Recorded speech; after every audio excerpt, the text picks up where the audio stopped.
Dan merekam, Prof. Ya. Baik, bismillahirrahmanirrahim. Sebentar, Prof.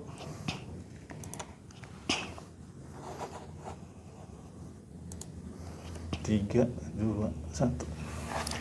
Baik, bismillahirrahmanirrahim. Assalamualaikum warahmatullahi wabarakatuh.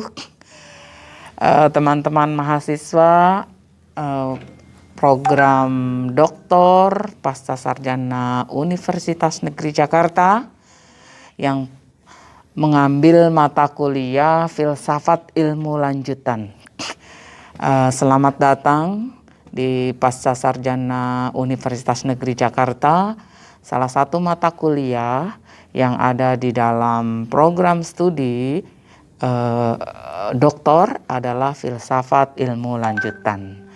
Dan saya memperkenalkan diri, saya Profesor Dr. Nadiroh MPD, salah satu tim pengajar dalam mata kuliah Filsafat Ilmu Lanjutan.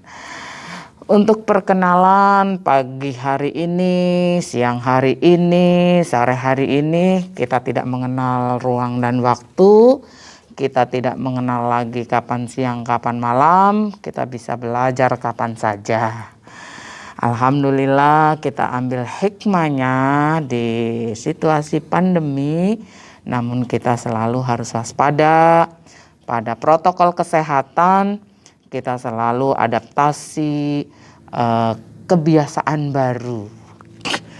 Mohon maaf saya menggunakan masker, ini adalah salah satu indikasi kita sudah mulai terbiasa menggunakan masker.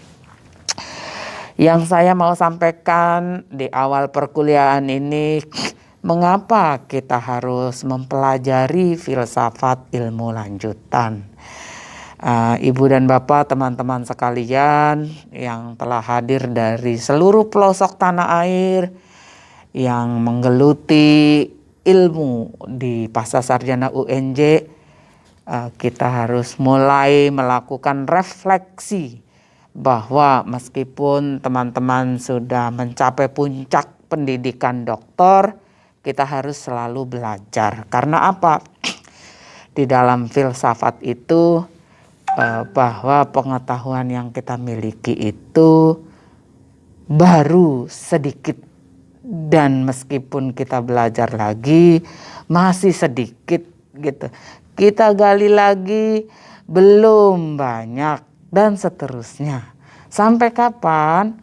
Sampai kita di kehidupan, di keabadian, baru kita mentok pengetahuan kita, baru sampai di situ. Itu pun artinya tidak ada alasan kita untuk bisa menyombongkan diri karena sudah menjadi mahasiswa S3, karena meskipun maha, masih ada maha dari maha.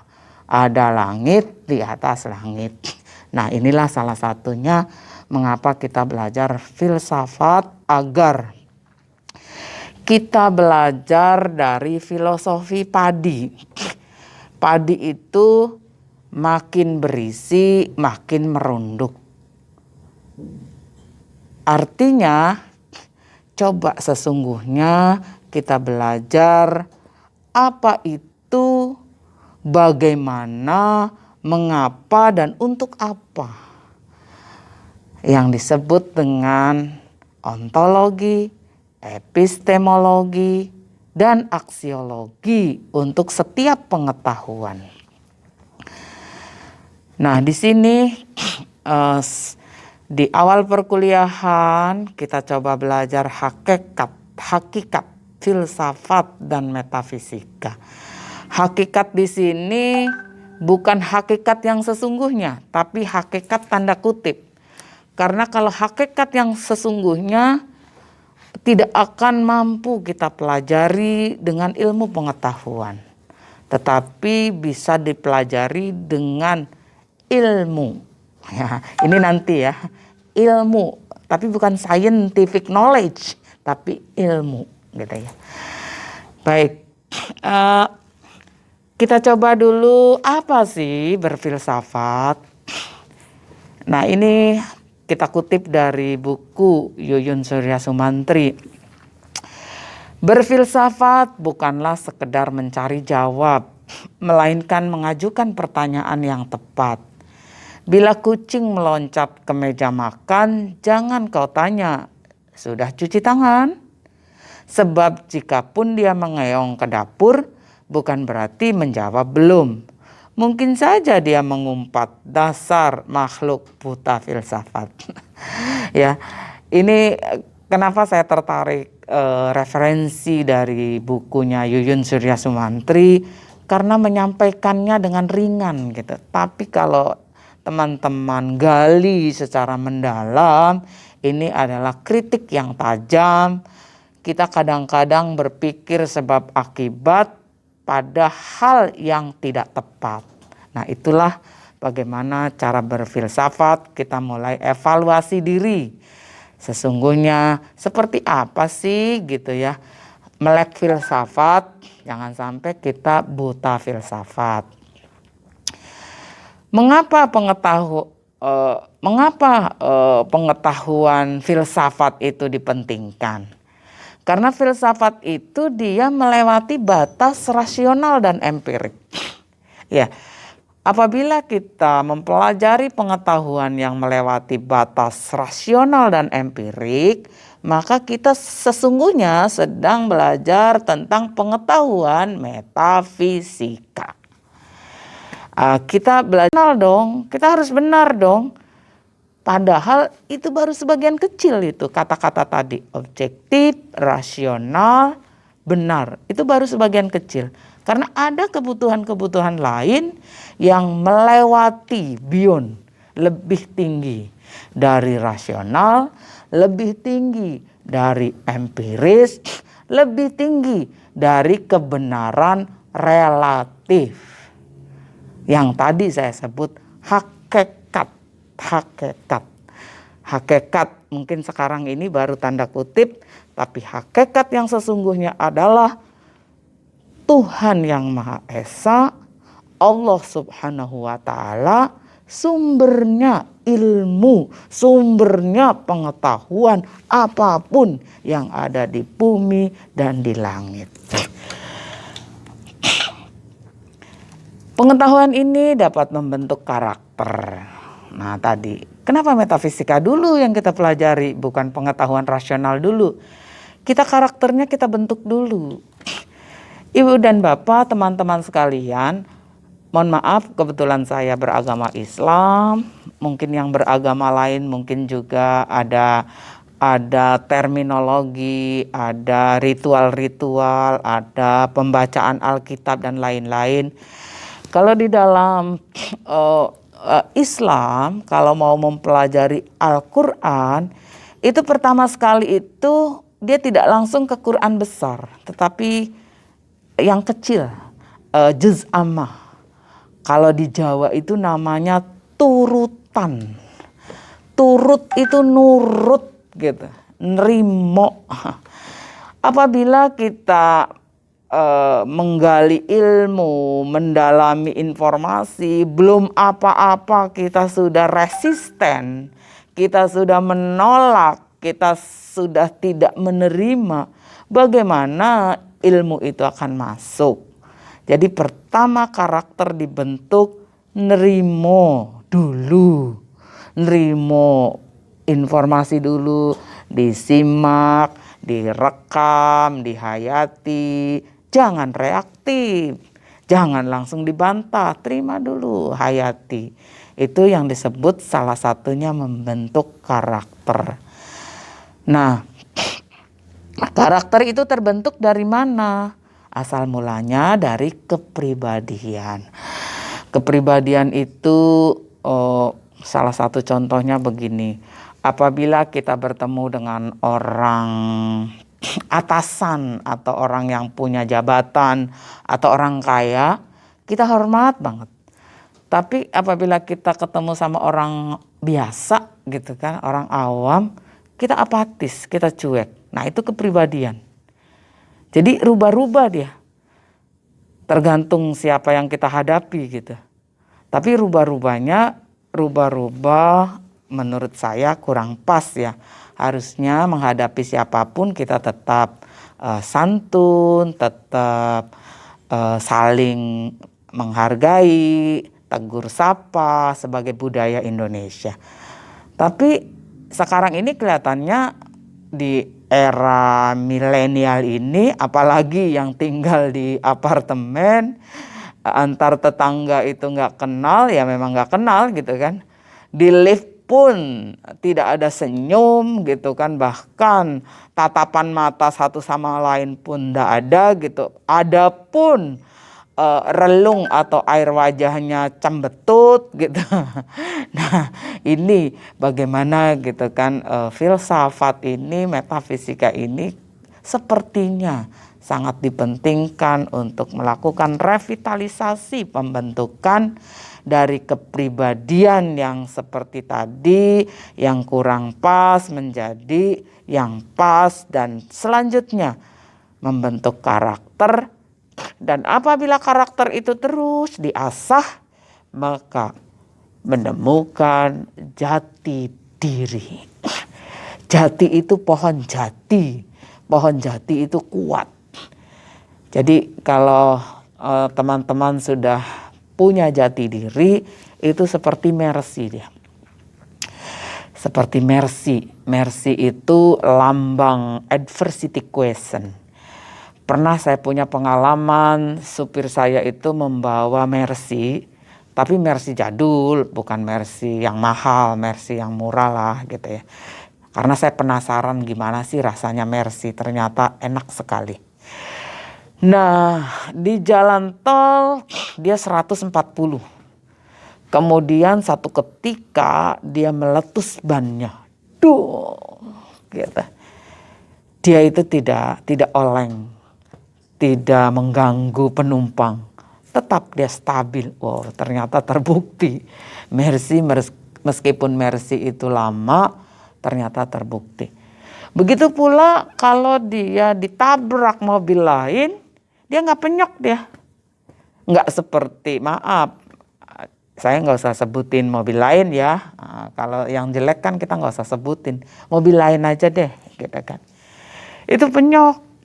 Pasti dia tidak stabil, ya kan. Nah, apabila kita masih seperti mobil lain, tidak seperti Mercy, Mercy ini lambang aja ya, seperti Mercy, maka itu baru karakter.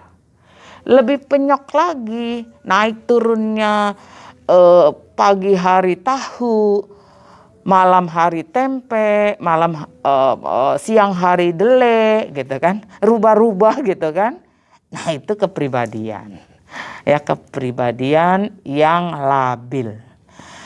Nah dengan kita belajar metafisika, dengan kita belajar filsafat, kita coba belajar merenungkan diri, membentuk karakter masing-masing, menemukan jati diri. Siapa diri kita?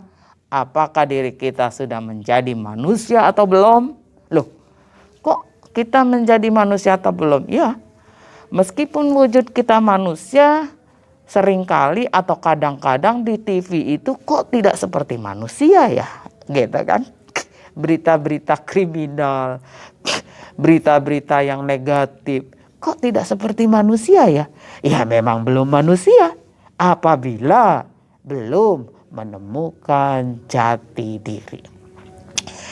Nah, jati diri manusia itu untuk apa? Dan seperti apa? Dia selalu menjaga kebahagiaan lahir dan batin, dunia dan akhirat. Itulah adalah tempat persinggahan terakhir apabila kita belajar berfilsafat yang tepat. Ya, berfilsafat yang tepat. Belajar pengetahuan metafisika yang tepat, menemukan kebahagiaan lahir dan batin.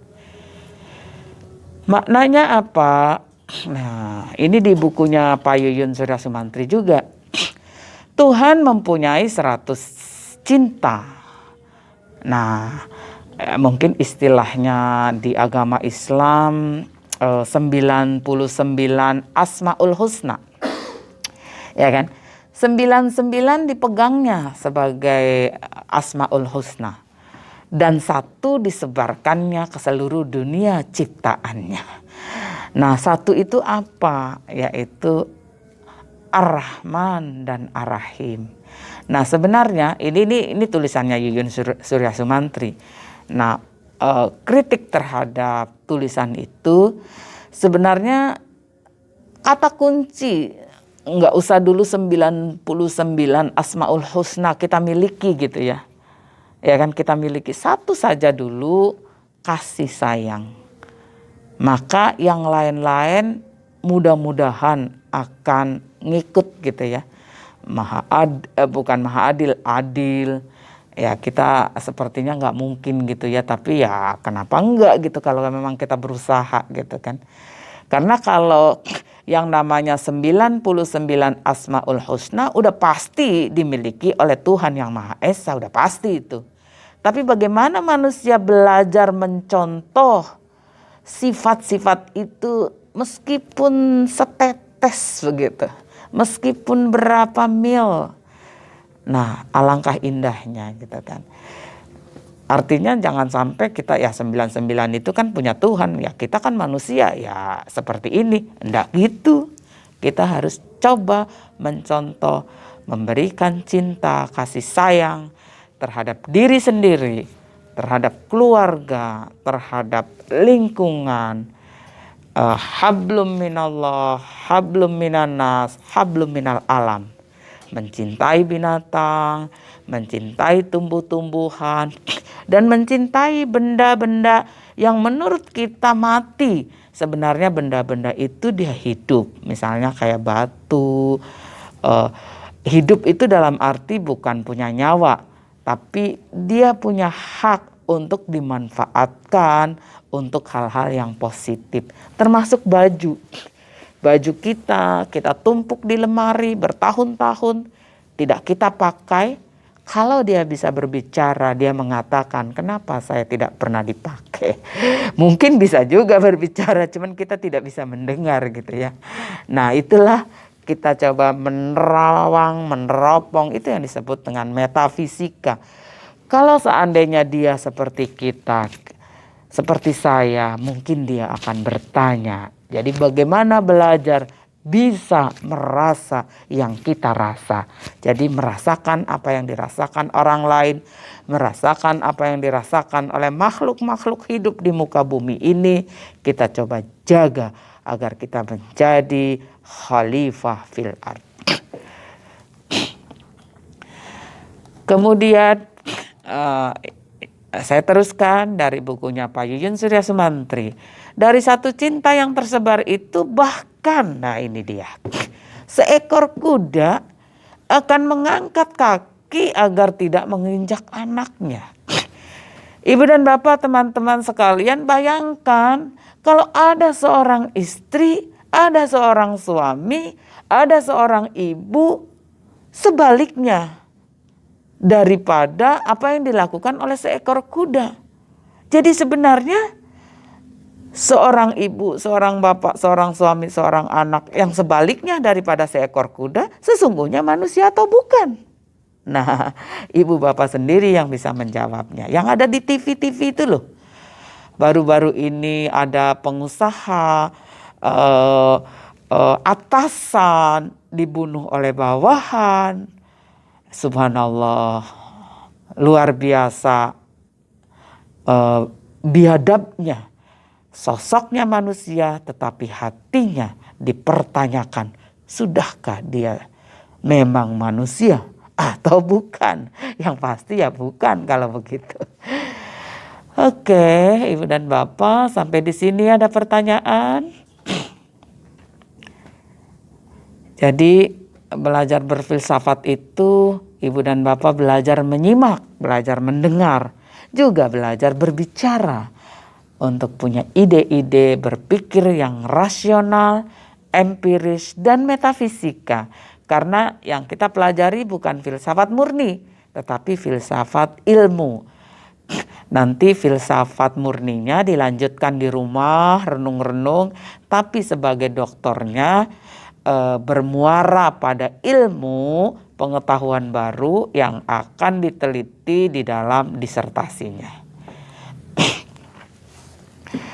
Kita lanjut yang dari bukunya Pak Yuyun.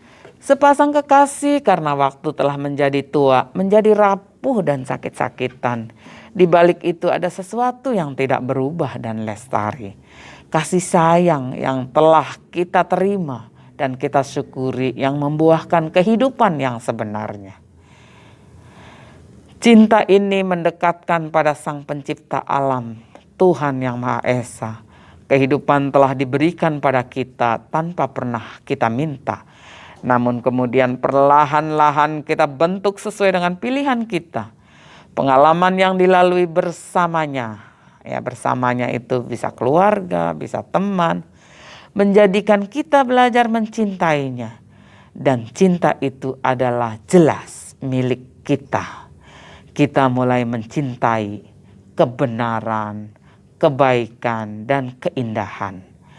Nah, kebenaran di dalam filsafat ilmu bersumber dari pengetahuan logika, kebaikan yaitu etika, dan keindahan adalah estetika. Yang ada dalam kehidupan, Dia, Tuhan yang Maha Esa adalah sumbernya. Karena kita tidak mungkin bisa ada tanpa diadakan oleh Tuhan yang Maha Esa yang telah memberikan kehidupan.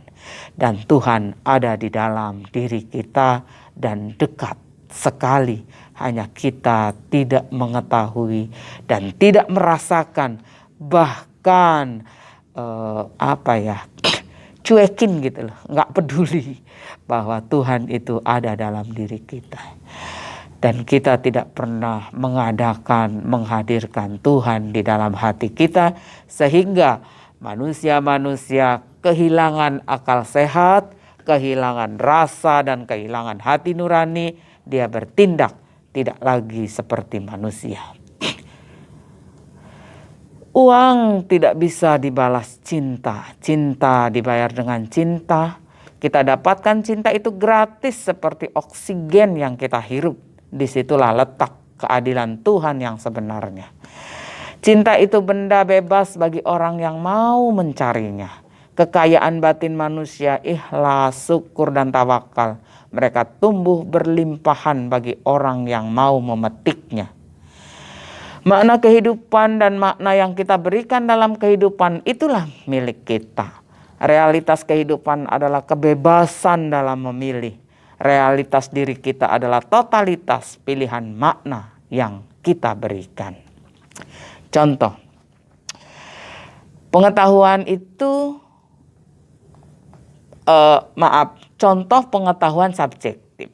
Tadi yang kita bahas bersama dari awal adalah pengetahuan metafisika. Itu sangat subjektif. Bukan berarti subjektif itu jelek. Ada subjektif yang jelek di bawah objektif, ada yang subjektif di atas objektif. Nah, ini nanti kita pelajari secara mendalam. Contohnya apa? Kebahagiaan. Itu pengetahuan subjektif. Orang lain bahagia kalau pergi ke mall, kalau nonton film. Saya bahagia berada di sini, mengajar saudara-saudara, saya bahagia. Subjektif. Oh, jadi bahagianya seorang dosen berada di tengah-tengah mahasiswa yang sedang menyimak informasi-informasi yang mungkin juga teman-teman mahasiswa sebenarnya udah tahu gitu ya. Tapi sebenarnya dialogis, penghayatan, kebersamaan itu juga menjadi pengalaman yang berharga untuk bisa direnungi menjadi nilai tambah yang membentuk karakter dan jati diri. Begitu pula keimanan, tidak bisa dipenuhi kebahagiaan, keimanan. Hartanya banyak tapi nggak bisa tidur. Kecantikan juga sama. Istrinya cantik tapi masih gitu deh. Ya, Begitu pula jabatannya tinggi, gajinya banyak, tapi masih tetap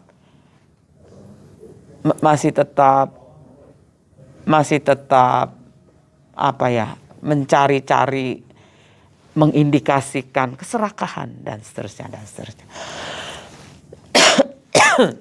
My luxury is reading poetry. Ini dikatakan oleh Neil Armstrong. Firman Tuhan, bisa saja aku berikan surga padamu tanpa neraka, tanpa pengalaman di dunia. Ini masih dari bukunya Pak Yuyun ya. Saya memang tertarik bukunya Pak Yuyun karena dia menggugah rasa gitu ya. Namun bagaimana kau akan tahu bahwa itu adalah surga, lantas kau jenuh di dalamnya? Jadi di surga itu kalau nggak berprestasi di dunianya, jenuh. Meskipun enak, jenuh. Oleh karena itu di dunia itu harus berprestasi untuk di surga. Kalau masuk. Kalau masuk. Ya mudah-mudahan sih masuk. Amin. Ya Rabbal Alamin. Katamu, mengapa tidak kau ciptakan surga tanpa kejenuhan di dalamnya? Jawabku, aku bisa saja, kata Tuhan. Mengapa tidak? Tapi surga itu kan adalah surga keinginanku, bukan surga keinginanmu. Itu adalah surgaku dan sama sekali bukan surgamu. Bagaimana kau akan merasa bahagia jika kau tidak menginginkannya? Nah, itu dia. Bagaimana kau akan merindukannya jika kau tidak mengenalnya? Justru keinginan itulah bosan, lapar, haus, air mata, rindu, dendam yang membangunkan kebebasanmu untuk melepaskan diri dari ketiadaan yang mengungkungmu.